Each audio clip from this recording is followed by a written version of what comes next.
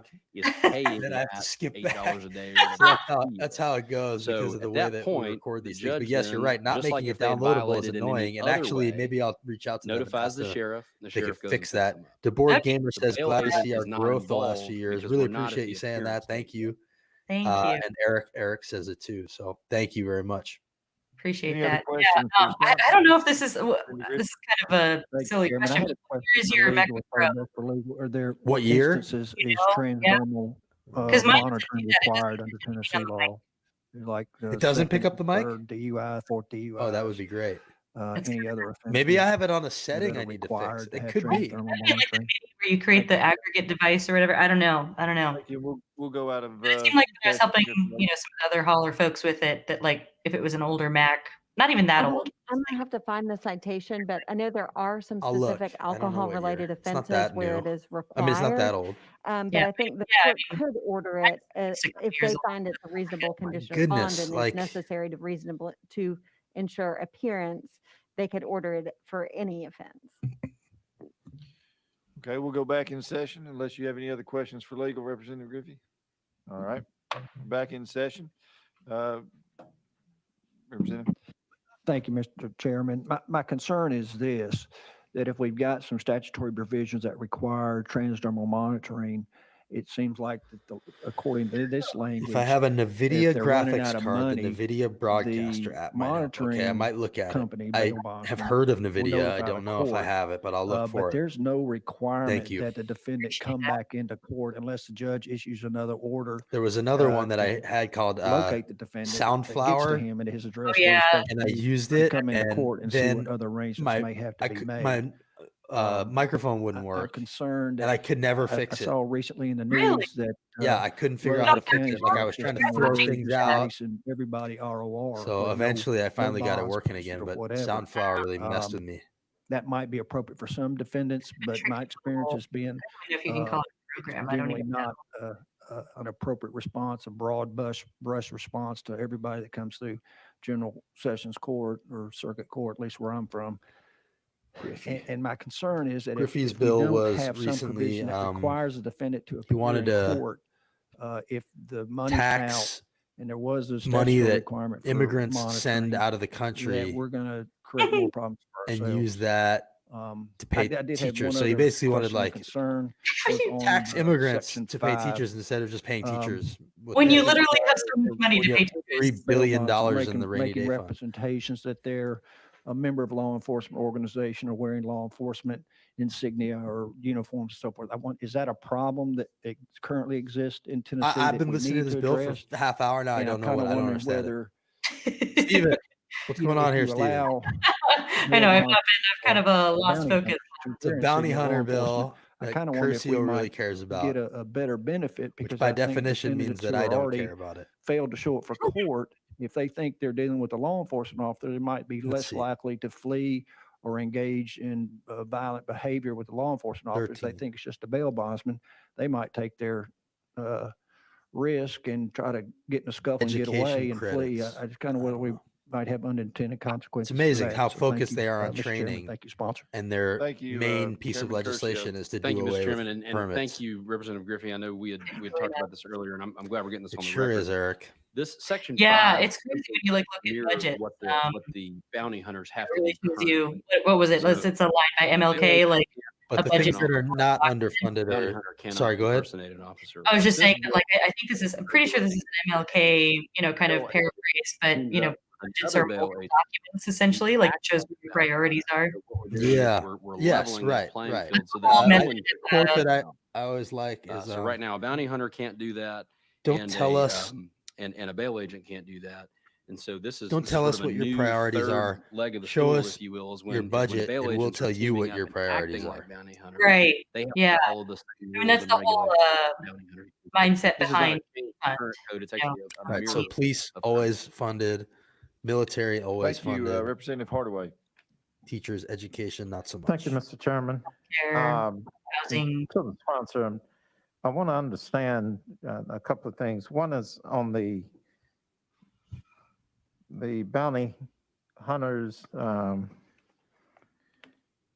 those who are assuming the status of a bounty hunter when the bail agent and his friend decide to engage in that practice. Will the friend and the bail agent be in violation? Will the bail agent Sometimes it feels like they're asking questions incur just to ask them. penalties along with the friend, or just the friend? Friend, like you can bring your I friend would to be say a bounty hunter conspiracy, with but you. I don't know much about the law, so. Like, is that a thing? Thank you, Mr. Chairman. Actually, Hey, the- wanna the come do bounty some hunter bounty now. hunting? You think it too is? much. I think I'm not 100%. Don't quote me on that. I mean, if a Definitely. bail agent is acting on his or her own and they're memory. going after somebody who skipped out, they have the ability within the confines of the law to go after that person, and that's part of their business model. Other bail guy. Other bail guy. Okay. If they cannot perform that duty, or if there's some reason why they need help, they typically would hire a bounty hunter. In very rare instances, but it is happening, and with detrimental outcome, in very rare instances. I mean, a at bail this point, agent I is have no calling up one idea of his what time friends they would who is even get to the also a permitless bail carry agent thing. and saying, No clue. let's forego paying the bounty hunter and finish just all go of get them these ourselves. It's sort of a Wild West posse situation. I can't imagine. What we're trying to say is that when you do that, This you or can't this be a Wild West posse. for You've an got to hour, pay right? and talk, be What's that? regulated like a bounty This hunter. subcommittee was kind of slated for around an hour or so. Well, no, I mean, they, Same you know, credentials. that's follow why the they same put it at rules. night, So to answer your question directly, so that there was nothing it after doesn't it in matter that whether room. I'm the agent that was on the bond or whether I'm the associate. If we're acting as a bounty hunter, we've got to walk and talk and perform like bounty hunters. Okay, so the bail agent, if he's part of the friend and the friends of fronting to be the bounty hunter, then the bail agent is just as guilty. Yes, sir. Anyone who's under this law, anyone who's behaving as a bounty hunter must behave as a bounty hunter. All right, very good. Thank you, Now, sir. the part I'm Trying to having a see problem with is who's when in the we're full committee. yanking That'd be helpful. an individual back into custody. So I think people it can may have know been who's Rep. up next on the stuff. Griffey that spoke to this, without them having their day in court. And I'm not clear on whether you said they will have the their day in court. Sexton and or the Curcio are sheriff the will pick chairs them of up, the they go full straight to committee. jail, and they have no way to appeal to the court before they're yanked off their job or out their house in front of their children in the morning or whatever. Thank you, Mr. Chairman. No, that would be a separate violation, a violation of their condition of release. And so they would be able to go before a judge to try to work This out is a the new full agreement. criminal At that point, justice they may committee. say, look, since I've been out on monitoring, This is who's I've on been it. able to work, and coming now I up can afford next. the $8 a day for the monitor, and they turn around and go right back home. But Plus they would Curcio have and their day in Sexton. court. So to use London's your- on there. London, Vincent So they Dixie. would be picked up and taken to court or picked up and taken to Dixie, jail yeah. to await an opportunity to appear before the judge. They'd be given I notice. think you and could a hearing tell would be which ones are the Democrats. But the Republicans are so diverse in their thoughts Yeah, there's not a lot of Thank you, diversity on the Representative Republican Moody. side around here. of folks. ideology. Obviously, Thank you, though. Mr. Chairman. I would be remiss if I didn't let the members here on the committee know. I have a constituent here, and he's Ernie Arredondo, and he is from Tipton County, and he is a bail bondsman. And I'm trying to acclimate myself to criminal, and have no ability to really argue or just to let Well, you did you know go that through the law enforcement he course? did come up here. He did meet with Chairman Curcio, and thank you for that. She's like, I shouldn't for be on doing this that. committee. And Basically what she's saying. all I can tell you, I really is have no know business being as up I here. listen to my I'm going to vote constituent, to he force the has community some oversight concerns board also. to go through And training. so I just but wanted to make that I am clear not to going through any everybody, training and to and let don't you really know who's understand here what's in the happening. room that's from my Or district. should I have to? Which, I mean, Thank you. By the way, like, Representative Farmer, Chairman Farmer. let me ask you And this. thank you, Mr. Chairman. And Should and the to grand Chairman jury have to Curcio, go I through had, police training? Should jurors have to you go know, through police as training? you said Like, earlier, aren't these people who talking judge about equal police also? protection, right? Someone who can afford to pay for this and device, again, it's like or someone they who have to can't, do that, but right? I don't know. But they don't have to. Okay. They don't have By to the way, understand. anybody that Individual who can wasn't here afford earlier, the this, bill that individual who basically can't. allows you to run So then over the state steps protesters in and says, you know passed what, we're going to pay without any for your resistance. device in And hopes of avoiding we an have equal some protection questions claim.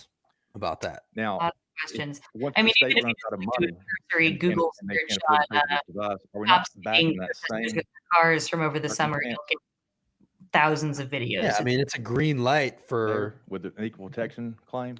people Again, who at that hate point, Black they Lives Matter to violated a run condition over of their release. protesters. They'll go And back that's before and the not from judge cops, and have to strike a not new deal. just from cops, but that's been a huge tactic. And this It's a growing tactic among the right wouldn't be to use them. against Black Lives It would be Matter the and matter anti-fascist that would be protesters. willful. It would be the state's inability to pay the monitoring company, right? And they've been getting sometimes like essentially maybe a little more than a slap on the wrist, but they're just like their punishment is not commensurate. I don't know. I It's just not like hate, coming like up short, respect providing them with that constitutional. that type of Yeah, crime. we might have something brewing here, Just out there. I'm just kind of thinking, I just want to keep us out of a bad situation potentially. folks. So as long as I just wanted to put that out there. Sure. Thank you. Representative Beck. Thank you, Mr. Chairman. And 1 minute, I think I've got this, Chairman Kershaw, and the next minute, I think I don't. You can just vote yes. Let me go back to your example at first, where I can pay for my monitoring unit and you can't. So in order for us not to get into a equal protection, we've got the state coming across. I could see them not getting to the permitless wonderful, carry wonderful thing tonight. thing. At this point, now I could definitely see that happening. 2 months into it, all of a sudden the coffers are going dry on the indigent fund for, Would they for the monitor. reschedule? Yeah, they would just out they and would about, reschedule it. Yeah, paying Like, my like own. tomorrow? And they don't even then set the then day the person who that gets violated, and that may this not be the legislative correct session term, ends. but they can't. Like, there's no their- hard their out. Monitor's not going to be paid for anymore. So in my mind, that would be a violation, and they're pulled back in and they're told, Beth. you know, Yep. if you can't. I mean, I've pay got for that. I actually have that video pulled up. That's kind of nuts. it, then you're I mean, going to go. I have one of the into the more notable ones. How would that not be an equal, going back to Chairman Farmer's question, how would that not be an equal protection problem? So Thank you, Mr. we Chairman. may get a Because, Justin again, I think Jones visit. we're making a lot of assumptions here. Great. Go back and forth. The judge may say, you know All what? We got a very able bail agent here. He'd love to take you on as a client. Have a nice night. So we're assuming that the monitor is going to be required again. We're also assuming that the person has not gotten a job and can't afford $8 a day, right? But the brass tacks fact of the matter is the monitor is no longer being paid for, which is a violation. So I don't what understand, happens when they come Steven. back in before What are the they talking judge about? Is I don't get it. You still with us, Stephen? So what you're saying. Sorry. For example, the judge may say, I have it on good authority that the state no longer funds this program. So I'm not going to require a monitor. I'm going to require a bond. So I guess, and I don't mean to put words in your mouth, are you saying that it was a luxury that the state had that money in that indigent fund, and as soon as it ran out, I mean, he's back in the position that he would have. How do you have been more to say about this than without that protester indigent bill? fund to begin with? Is that what? There is some reason why that defendant was not released on their own recognizance. Eric, what are they talking about, So man? they decided to either put him on a bond, put him on a monitor, or both. At that point, you could either make your bond, agree to pay for the monitor, or say, no, I'd rather sit in jail, right? I mean, that's how that works. Also, eliminate cash bail. I can have a Yes, monitor. no knock warrants. Judge says you're a good candidate. And they fill out. Like, a those are form the that things says, that they "Well, should I'm be indigent, dealing so with the here. state pays." Right. Where I they mean, should Bill, be dealing with police reform. That is a Bill very fortunate position to be in. ran on criminal justice reform. and Violate they- that, you know, and we have to come back in and have another conversation. ramping I up mean, right and left But the is police can be violation is through no criminals fault too. Of defendant who gets called in, correct? Damn it, Eric. Sorry, I didn't. No idea. Yeah. No fault of the, Literally 45 minutes, Out on the 25 people sitting here watching this thing. Not one of us has any idea what's going on. Beth, any insight? no fault of the person. I guess that's up to your The own. board gamer, you knew about view of NVIDIA the and the situation. graphics card. What about Okay. bounty I hunters? hope I made a little sense there. Thank you. I hope I made a little sense. Thank you. I've got a few more here on the Yeah, list. Mr. Chairman, if I may, and I I apologize. told Justin I, Jones that the bill had several passed conversations before with no committee started resistance, and his had my vote response count was, locked up, "That's but, just it took longer unreal." than I thought. So I apologize to Leader It's a Lambert and statement others who from had bills Justin. after me. So I move that we roll this to the Yes, bill count. yeah, yes, Eric. They're still Without in the bail objection, bounty we will hunter. roll, Help us. 217, the Hill. All right, of Steven today's says calendar. they're talking about two things in the same bill. One is monitoring violations, and the other is differences We are in now bounty hunting moving members versus bond days and training. All on right, your calendar to that helps a little. House Not Bill really, 55. but thank you. House 55. Bill 55 by Leader Lambert. Here we go. No, We have a motion and a second. Leader Lambert, you recognize. but this puts Thank us you, Mr. Chairman. I closer, know it's getting maybe. late. Representative Garrett stands here as a co-sponsor with me. This bill passed this committee last year and was doing very The well. Spencer It's the Bristol Spencer Act. Bristol Act. It's And on about an December the officer. 30th of 2019, Yeah. MPO Bristol was chasing a fleeing felon and was struck and killed. He was doing his job, and this is the Spencer Bristol Act. It's named after him, his wife Lauren, and their little girl.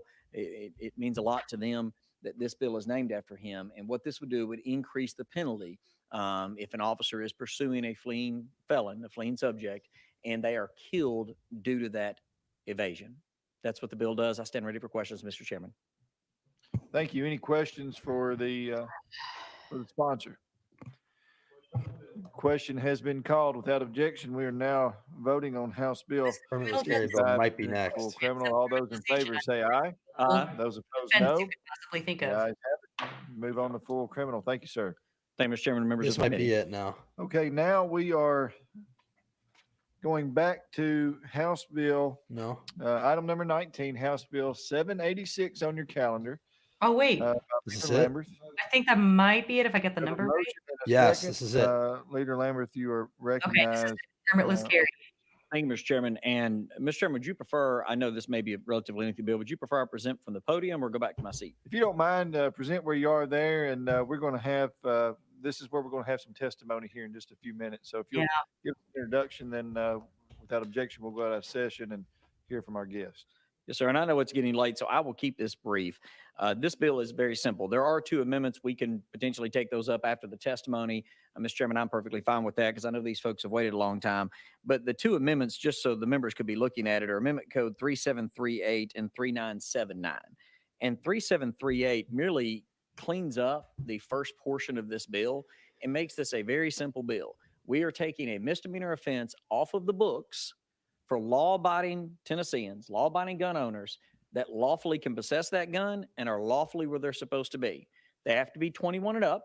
That's the So current this is the standard for the permitless carry permit that bill. they would Yes, otherwise be correct. eligible Now you for. won't need a carry But- permit. That's right, Eric. And for veterans, there are some exceptions there where you can be 18 and up. This is the only thing where they're removing criminalization. Again, if we have time to get to this, and I hope that we do, after the Something less testimony, that amendment would Right. really Not clean up that first portion of the bill and make it a very clean, clear constitutional carry bill so that there's no criminal penalty if you were otherwise eligible to get a permit and you're simply a law-abiding citizen that chose not to. I do not believe that you should go to jail for exercising your Second Amendment rights. However, for those folks that steal a gun, for those folks that are felons in possession of a gun, for those folks that are using guns in violent crime, the second portion of Fingerprints this to bill vote, that's outside of the two amendments I mentioned, license to significantly drive, increase the but punishment nothing to carry a gun. for those ne'er-do-wells out there that would Yeah. misuse their Second Amendment right and cause havoc throughout our communities. Yeah, And one of yeah. the biggest You're really increases tough that on is in this criminals. We get it. bill is that if anyone in the state of Tennessee, if this bill were to pass, steals a firearm, it is a felony if this bill becomes law. Well, and Eric, they I will would serve offer that it should matter to 180 you days anyway because mandatory it's minimum not really in about jail. you getting a gun. It's If about it ain't who's yours, carrying them all don't around you. touch it. Don't take it. And for God's sake, To create a bunch of crazy vigilantes. That's what Yeah. this bill does. We don't want anybody stealing a gun. And if they do, the word needs to go out far and wide. There's lots of loopholes for that already. I mean, It's like That's acting how using the most gun of the thievery weapons you to act like use this in is violent making crime them are tougher obtained on this. through a theft. Like, Yeah. So okay, we're going to yes, come down hard on those some, folks. some gymnastics But at right the there. same Some time, semantics gymnastics. police off of law-abiding citizens who have done absolutely states that have nothing passed wrong this and are have merely seen trying violent to crime go exercise up their and Second homicides Amendment go up, rights. It Interesting. says according to their right to bear ACWU. arms shall not be infringed. And later on, when we have an opportunity to debate this bill, I can go into that further. But that means a lot to me. I know it means a lot to y'all. And anytime we can increase liberty here in the great state of Tennessee, Liberty. it's a good day here at the legislature. With that, Mr. Chairman, I know you have quite a few folks that Brought want to to testify you on by this the bill. Forced Birth Group And again, there are two amendments and that the we can wait on that till Anti-Marijuana after the Group. testimony. Thank you. Thank you very much. Without Liberty. objection, we're going to So go out of gross how they session. throw liberty around. It is. It I is. have our guests here. They're going to testify. As I a know that reminder, Governor I Lee told was you against earlier this, that but is 7 now o'clock was for our it. hard stop. I have negotiated with the clerk's office that we will be able to get through the testimony for this bill and one other if needed this evening. So we will have 4 minutes each on those that will testify.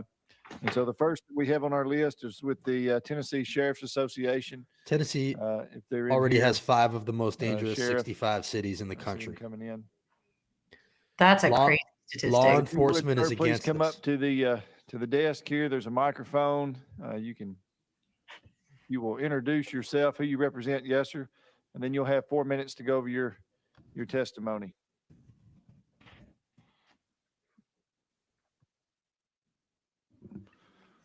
I'm Jeff Bledsoe, the Executive Director for the Tennessee Sheriff's Association. Sheriff Bonner was on his way here to be with us this evening, but there was appeared to be a fatal wreck on I-40 and he was unable to get here in time, so I'm kind of filling in for him. I sent the letter that would cover what he was here to testify on.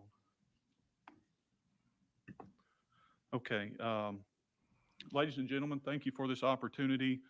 And on behalf of the 95 sheriffs of the state of Tennessee, we strongly support the enhanced penalties of the House Bill 786. But we, after study, have looked at how this will affect the permit basis.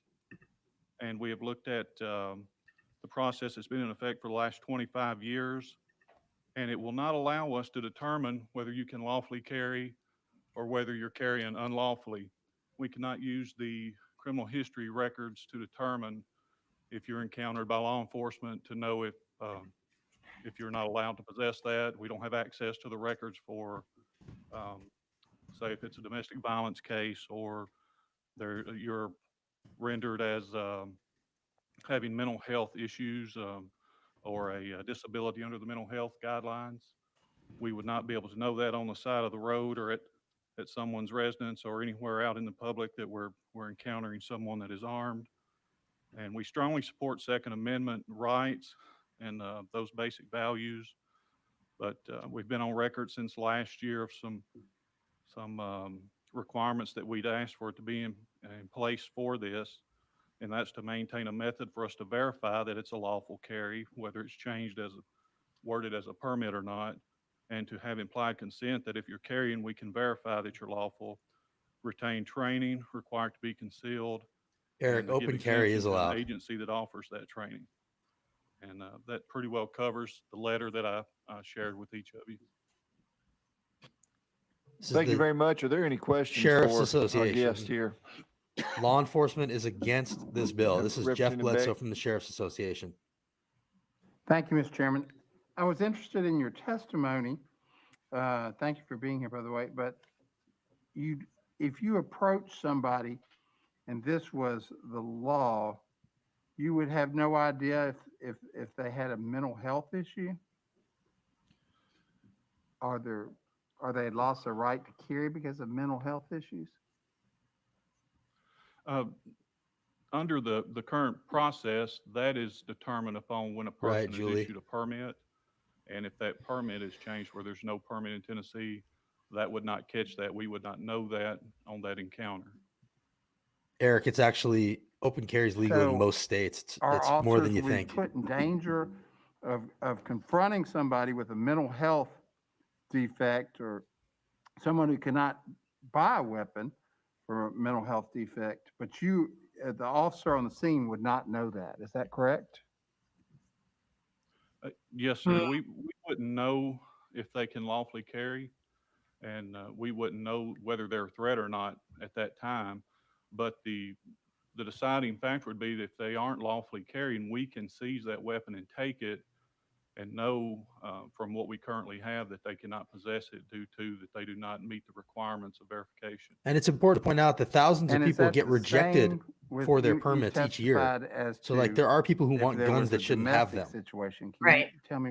There are that's already about- so few restrictions. For conviction with domestic violence, there are restrictions that are placed upon the handgun, and with the courts issuing those restrictions, or there may even be restrictions upon them being out on bail while they're dealing with that. So I don't know the specifics of it, but there are some guidelines that if you're convicted of a domestic violence in Tennessee, that has an impact upon your ability to carry.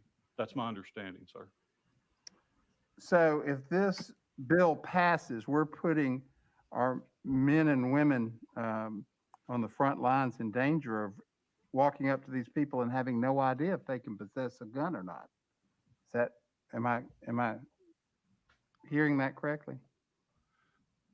Yes. I wouldn't say necessarily that it's a danger at that point. It depends on the behavior of the person in the interaction. No, it's We're not trying to determine more is dangerous. whether that is a lawful right to possess it or not. And as I've Good question, we Kimberly. support the amendment and believe in that, we just would like to have some way to verify and know if a person does not meet Is it really that, 40%? lawful right. And right It's a now, high Is number. that true? Let me double check that. Method But that we have. I know that it's a high number. So Kimberly, send us a link. That's wild. Very good. Thank you. Hey, thank you. Before I recognize anyone else, I will say, members, and I do apologize for this. I know we have a lot of questions for our guests, but we have several that are wanting to testify. So Yeah, look at this. we'll continue this round of questioning here, but as we move forward with our speakers, our guests, we won't be asking any questions for that tonight. So I'm gonna go to Leader Lamberth. He's next on the list. Thank you, Mr. Chairman. I appreciate that. I'll reserve my questions very brief. Sheriff, thank you for everything that you do. And I know you're pinch hitting today, so I'll be easy here. I just wanted to clarify the system that you're talking about checking that checks for those that have been involuntarily admitted to a mental health institution. That system's not available to your officers when they stop someone and they lawfully have a gun in a car without a permit now. You can't check that system if they're in a car with a gun, correct? Yes, sir, you're correct. There's no way that we can verify that. And there's no way, and Mr. Chairman, may I go back and forth a little bit just for purposes of speed? Yes, sir. Thank you, Mr. Chairman.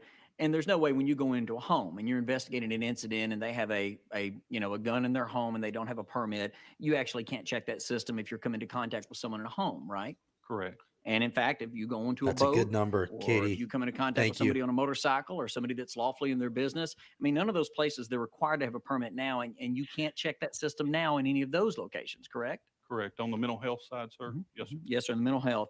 And in fact, would it be fair to say that in your officers' interactions with individuals, do they come into contact with more folks that are in a vehicle, business, home, boat, RV, all of these other locations combined, or do they come into contact with more folks there or just walking down the street? Your first scenario, all the combined. Yeah.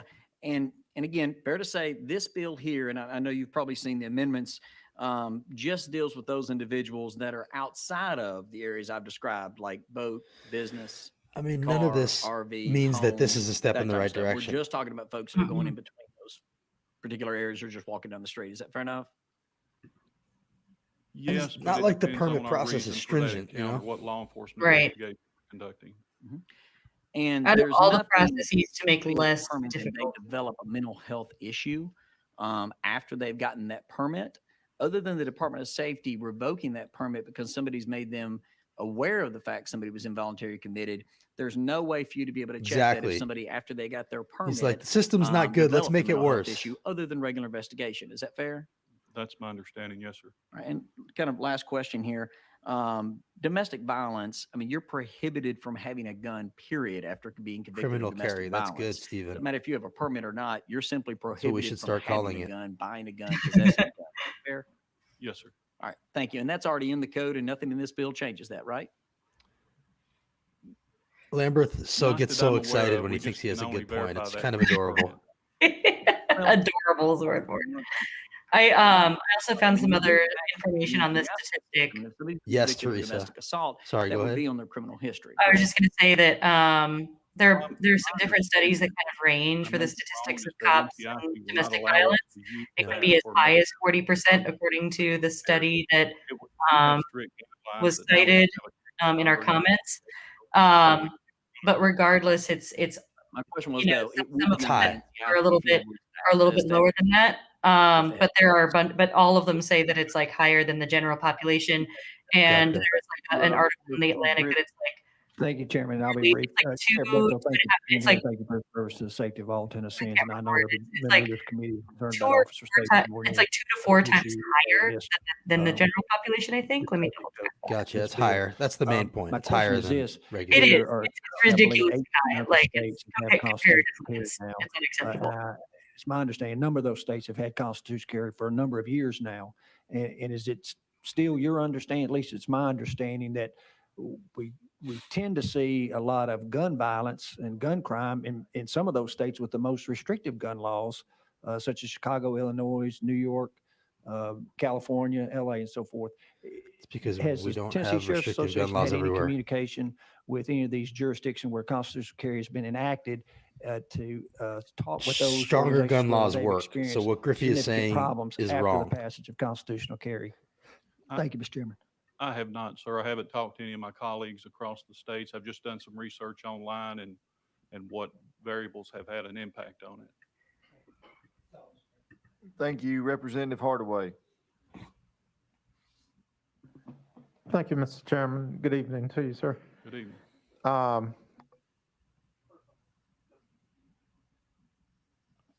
So that I'm clear on this, you're not in support of the bill. Not as written. Our sheriffs are opposing it as written. Okay. And Started to I sound like think he was. the way Right. that you present it, you've said that when you encounter a citizen with a gun today on the current statute, the way you verify whether that's a qualified gun owner and carrier is through checking the permit system. Yes, sir. And if you don't have the permit system, how will you know? I think Beth If means this gun bill violence. passes, how will you know whether that is a upstanding citizen or a criminal who does not have the right to bear that arm? It will make it difficult. That's the only method we have now for that verification is the permit side of it. All right, so currently, if you check and So Lambert find is that saying they don't there have is access no to the mental permit, health thing. But Hardaway and is the saying, citizen yeah, but you can still check their permit.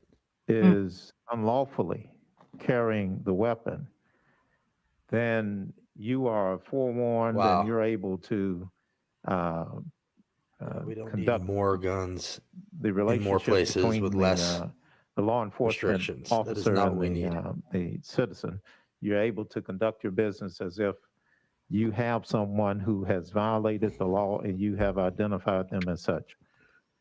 Yes, sir. It allows us to go further investigating.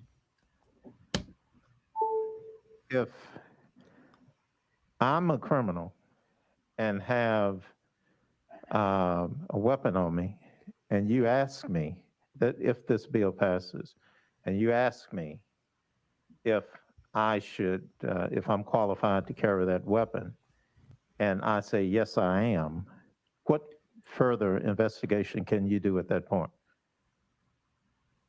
It would be limited specific to the carry of the weapon, the handgun, unless there were other factors of our law enforcement involvement or an open investigation that we're conducting where we could start looking at criminal histories or things that would be allowed. But under just that encounter of talking to you, we wouldn't have a mechanism or method that tells us that you were a convicted felon and not allowed to possess that. So I could be a terrorist. I could be a domestic violence offender. I could be nutty as fruitcake. And there's no way for you to know because you're putting me on the honor system.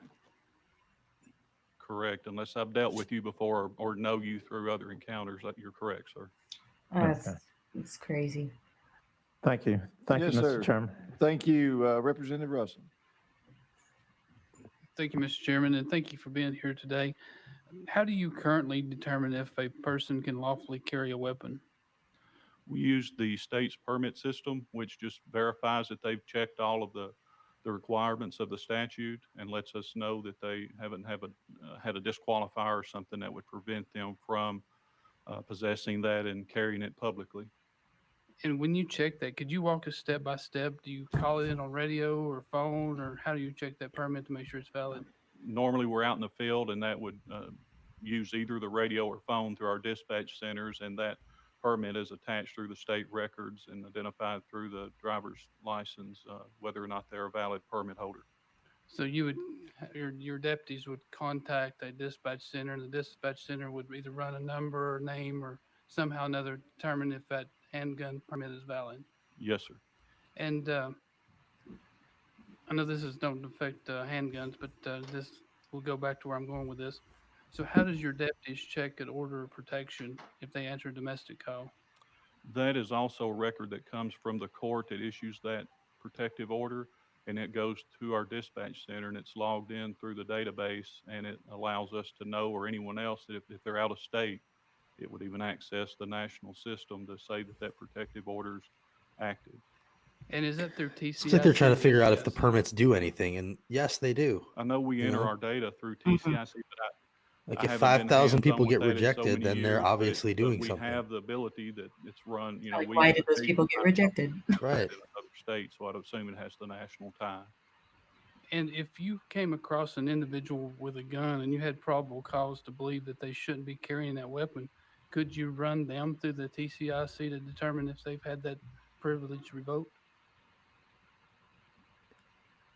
I don't know the exact answer to that. I think we could run it through the state, but it would be limited on what that record would give us. See, like And we then should be making this depends all on age stronger. And prior to when everyone The had computers, system as of to when figuring those out who records should have a started coming gun. on the system. We should be But you strengthening would it, have not to run weakening it it. either way to determine if the handgun permit was valid. Yes, sir.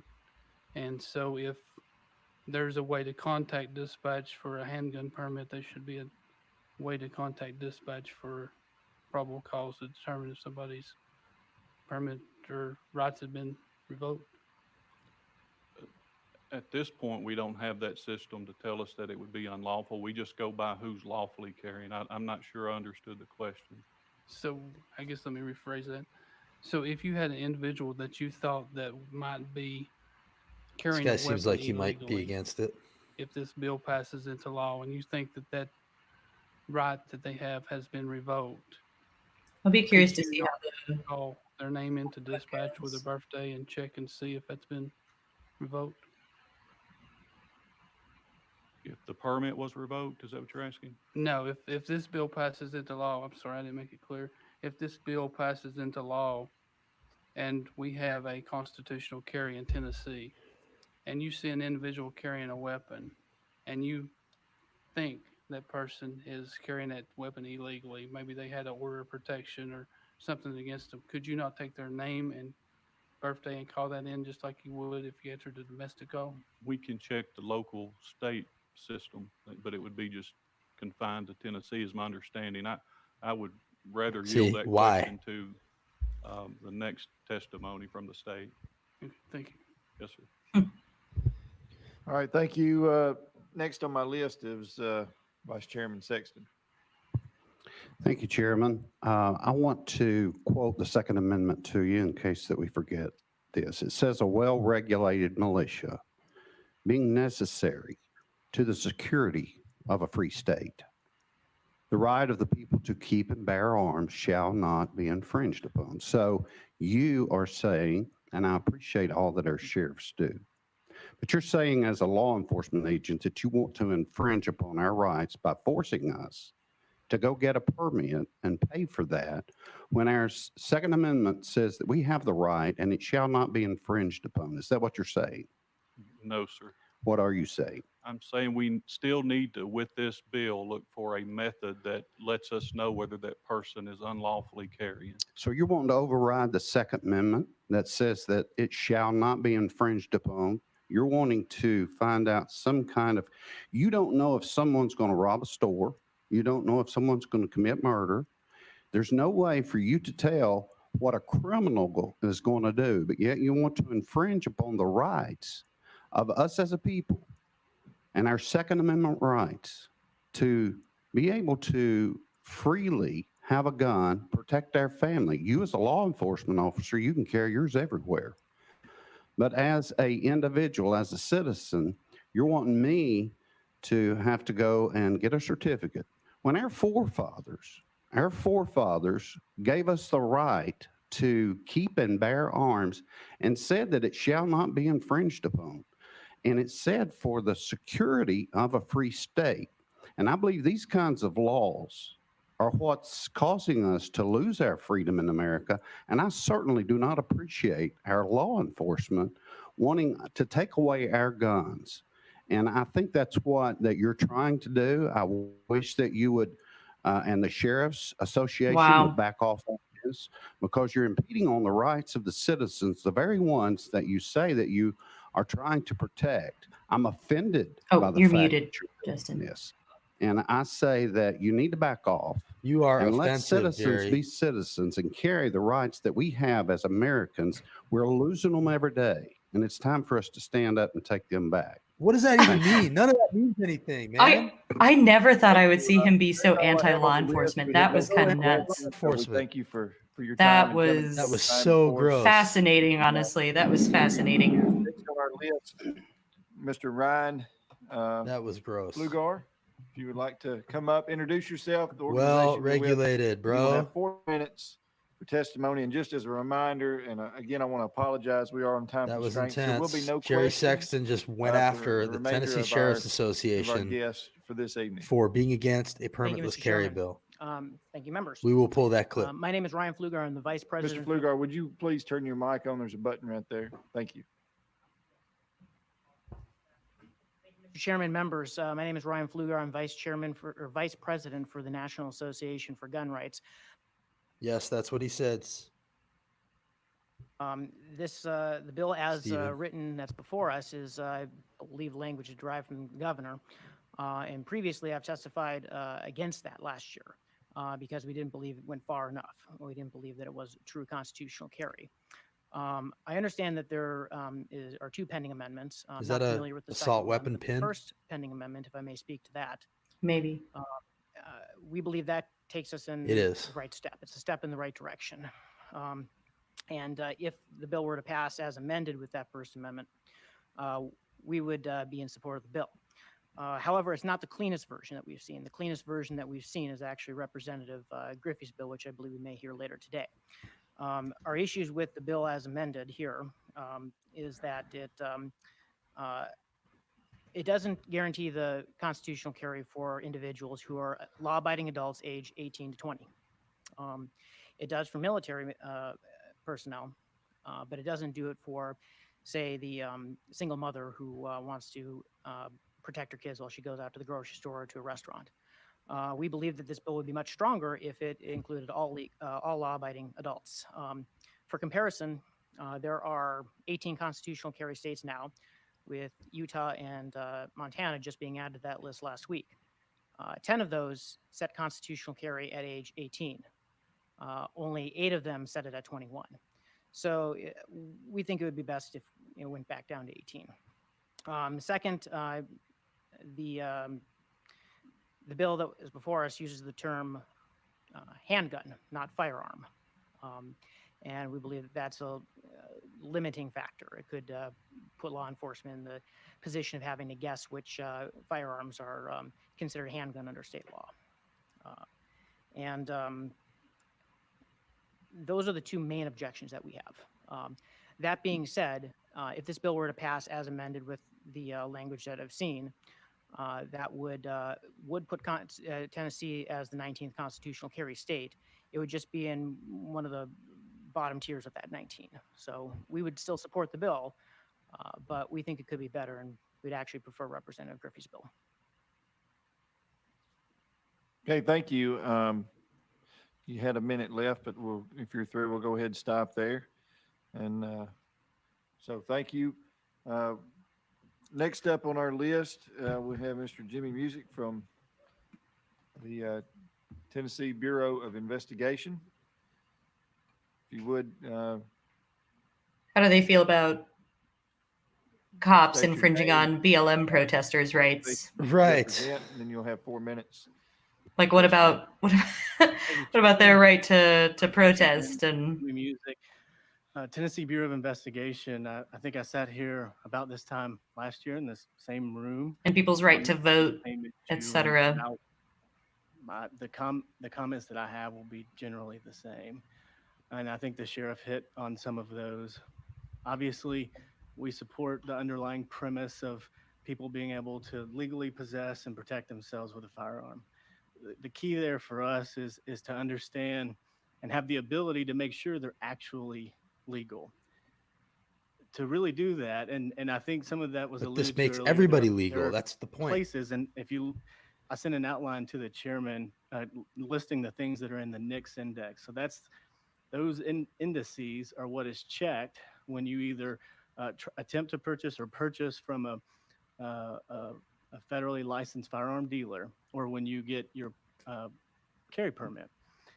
And so within those, I listed the places where the same information may also exist, so that it's clear about what is and isn't there. And I think what's important here is that, and I will just tell you, there are 23 million records in those indices nationwide. Those are going to be records that indicate someone is prohibited, and we don't set the rules of how you can access that or not. The federal government does, and you're limited to be able to check that either at the purchase or for the carry permit. And so, because of that, I think that's what that Sheriff Bledsoe is alluding to, is that it's going to be very difficult for an officer on patrol to know whether that person is truly legal or not. Now, if the information is contained in NCIC or the III, then they may very well be able to. There is one category that is almost exclusively in NICS, and that's going to be those mental defective entries. We have about 63,000 entries in Tennessee, and those are going to be orders that you get in there by either being not guilty by reason of insanity or been determined incompetent to stand trial, you've been involuntarily committed, you're a danger to yourselves or other, you lack the capacity or contract and manage your affairs. Those are all going to be judicial determinations. You had a due process hearing before it goes into place. So with that, for us, there has to be a way to do it, and to check it and ensure that you're legal. And we have asked the federal government if they would allow us to use these indices for routine things like encounters or investigations. Julie, Mom's and Demand they said usually no. does So for testify those at these things, reasons, so those I'm are not our sure concerns they might why- be why coming we up. have issues with your bill. I'm sorry. Okay, thank you very much. Thank you for your testimony. And There's as a Jody's reminder answer. to all the members on the committee, all the information that these Hmm. presenters have been emailed to you, you will get that each week as we have folks that wish to present. Next on our list is a Stryker Morin Jr. If you would come forward and identify yourself, and you'll have 4 minutes.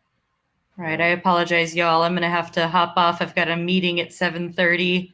I don't Mr. think it's Chairman, going to go committee that much longer, members, but my name is Stryker Warren. I'll stick around. I'm a Davidson Okay. County resident.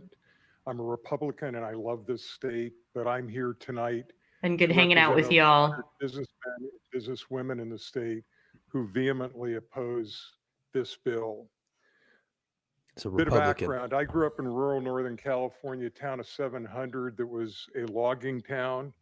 I took gun safety classes when I was 12 and began to deer hunt and bird hunt. 2 of the 6 firearms that I own today, I bought when I was 12 years old. I began to read Shooter's Bible as a 7th grader, knew all the ballistics tables by memory, and learned how to hand load. I know guns, and I respect guns, and I respect the Second Amendment. I'll also share an observation, having hunted with 2 previous governors of the state of Tennessee and 1 U.S. senator. Not one of those would support this bill. Let me synopsize my written testimony that I've turned in. When I look at this, the first thing that I would call to your attention is that citizens polled in the state of Tennessee, 90% of them, your constituents, oppose this bill. Chiefs of police across the state have opposed this bill, your law enforcement leadership. I cannot imagine how this helps with economic development and recruiting the Fortune 500 to Tennessee. This is certainly not a cornerstone to any foundation that helps with that kind of recruitment. I'm convinced there'll be more guns in cars, a problem we already have now with theft from cars. And increasing the penalty for stealing a gun hardly justifies the passage of this bill. In business, it's our responsibility to solve problems. This bill does nothing Amen. to solve any problem I'm aware of, and in fact, it creates problems. Please separate the signal from the noise. Thank you very much, Mr. Chairman. Thank you, Mr. Warren, for your testimony. Next up, we have Mr. John Harris. If you would come forward and introduce yourself, your organization, and then you'll have 4 minutes to present a statement.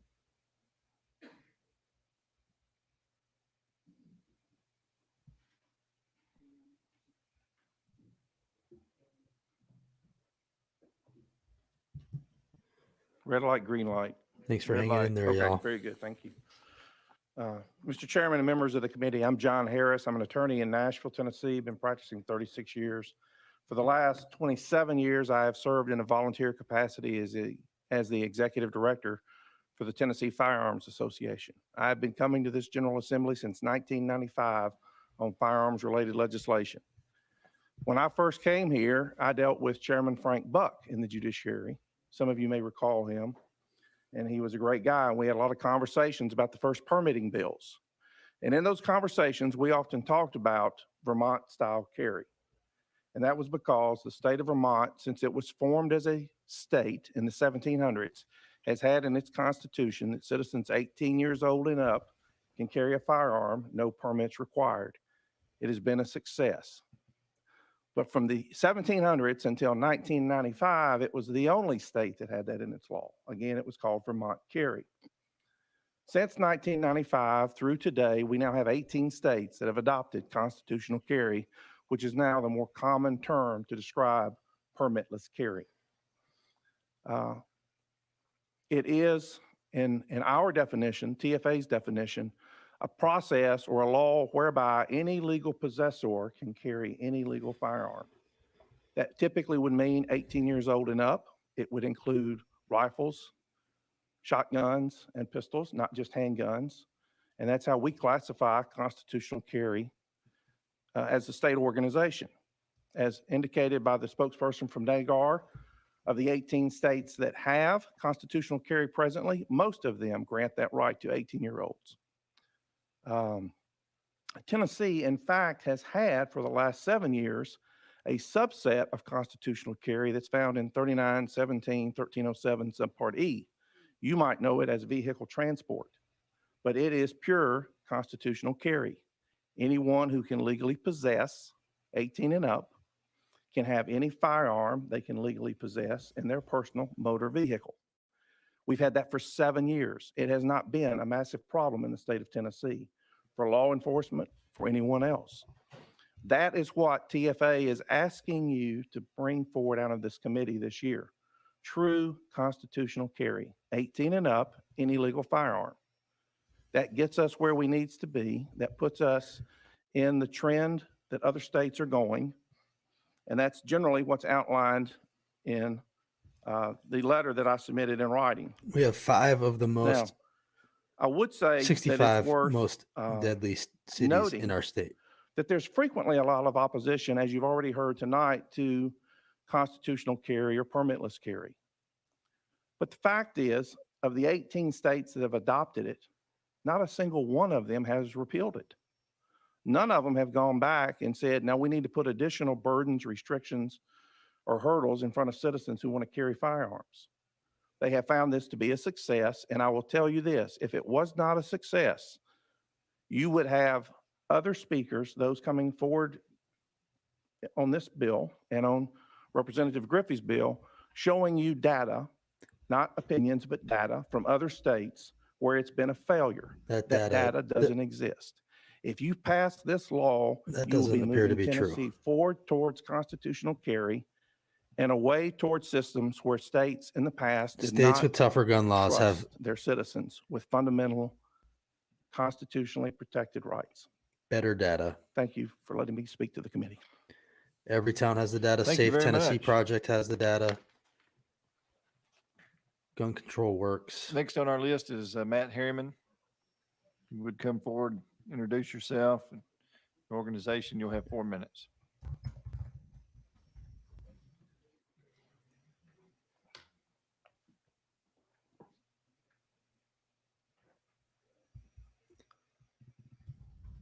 Okay. Thank you, Mr. Chairman and committee. For the record, my name is Matt Harriman, and I'm the Tennessee State Director for the National Rifle Association. I want to thank you for the opportunity to address each one of you on this issue, which is very important to NRA members and gun owners throughout this state.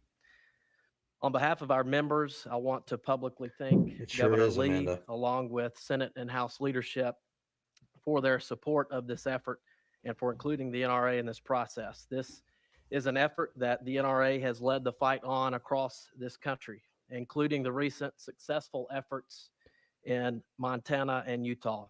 We are in strong support of House Bill 786. Aren't these guys My bankrupt? goal today is to provide you with some facts around permitless carry from other states that have opted for this policy.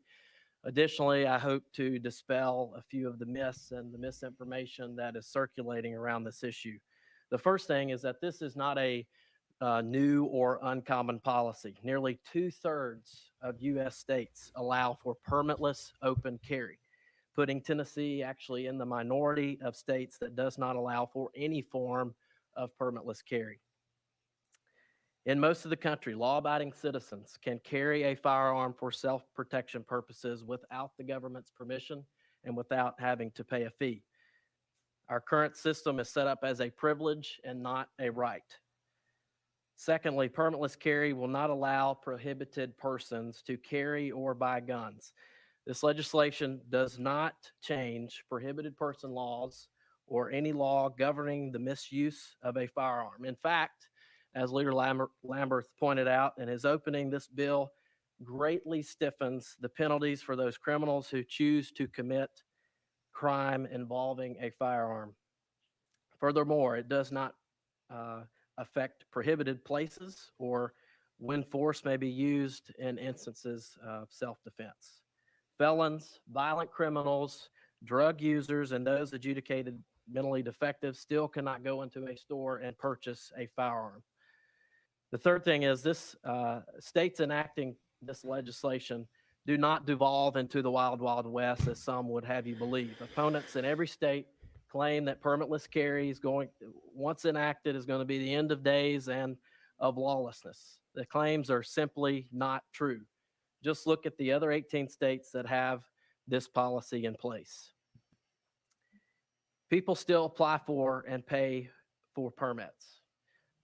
The evidence from states who have enacted this policy have actually seen an increase over time in their permits. The reason for this is That's that people still ridiculous. want permits for reciprocity purposes for traveling to other states.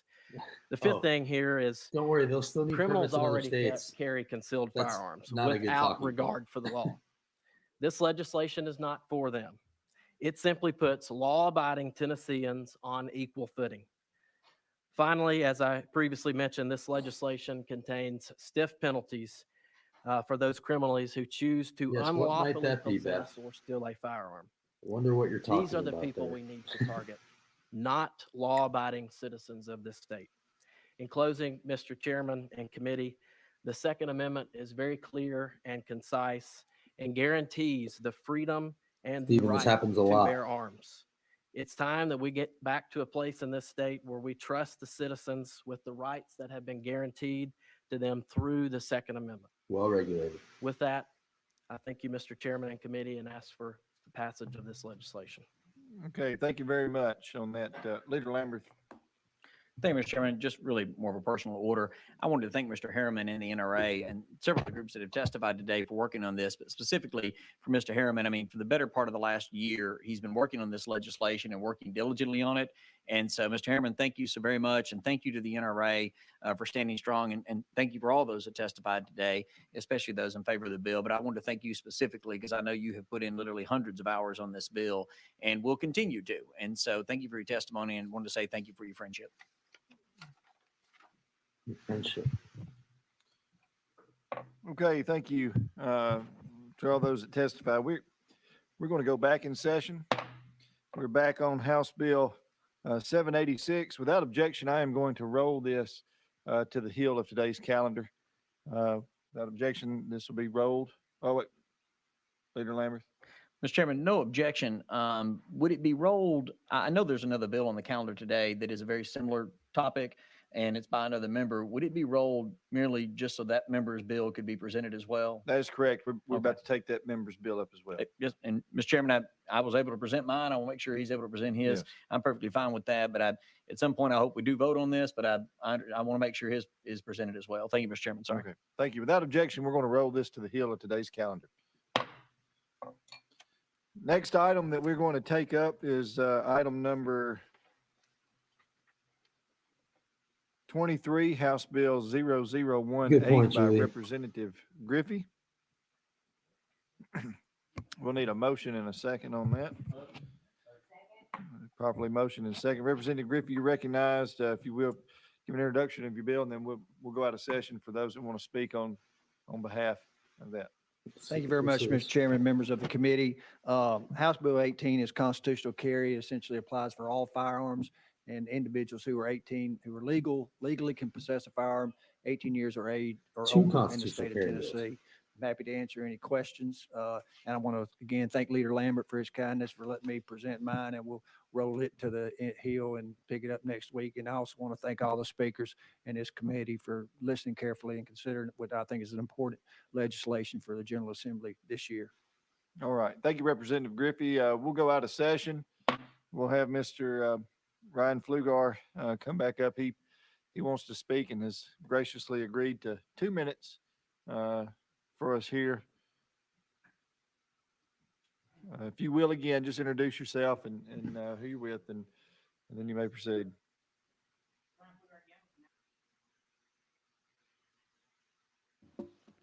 Red button, there we go. Ryan Flugar again with the National Association for Gun Rights, here to speak in favor of Representative Griffey's bill, House Bill 18. This bill addresses a lot of the issues I mentioned when I was previously up here. We believe it's a true constitutional carry bill that simply states if you're legally allowed to possess a firearm, you should be allowed to carry that concealed with, or in this case openly, without having to get a government permission slip. So we support it. Hope you vote for it. Okay. Well, thank you very much. 2 bills. That's all that have asked to speak on that. We'll go back in session. Representative Griffey, you're recognized. Mr. Chairman, I proceed from up here at this point. You may, yes, sir. Okay. I would just move that we roll this to the heel and pick it up next week, and we take up both matters next week. Without objection, we'll roll to the heel of today's calendar.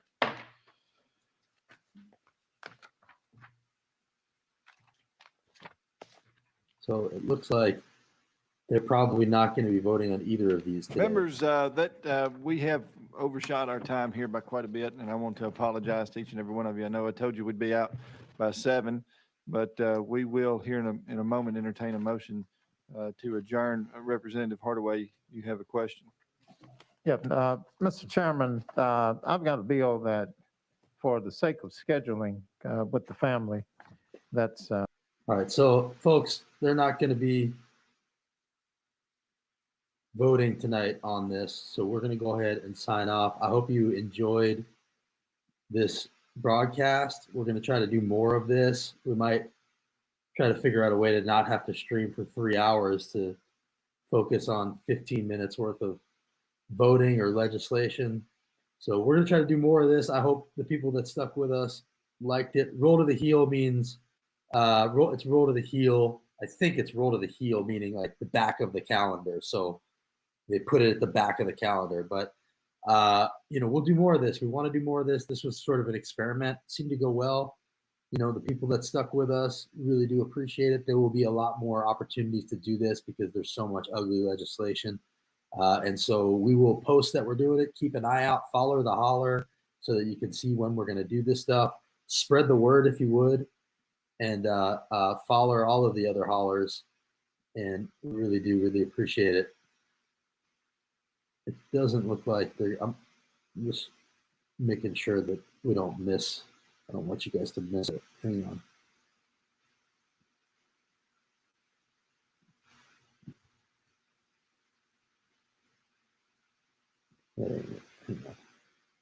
Anyway, if they do end up voting on this, I apologize, but I don't think they will. And so we will let you know when it's going to come back up. In the meantime, I want to end by showing you one more time the phone numbers to call. There's still time.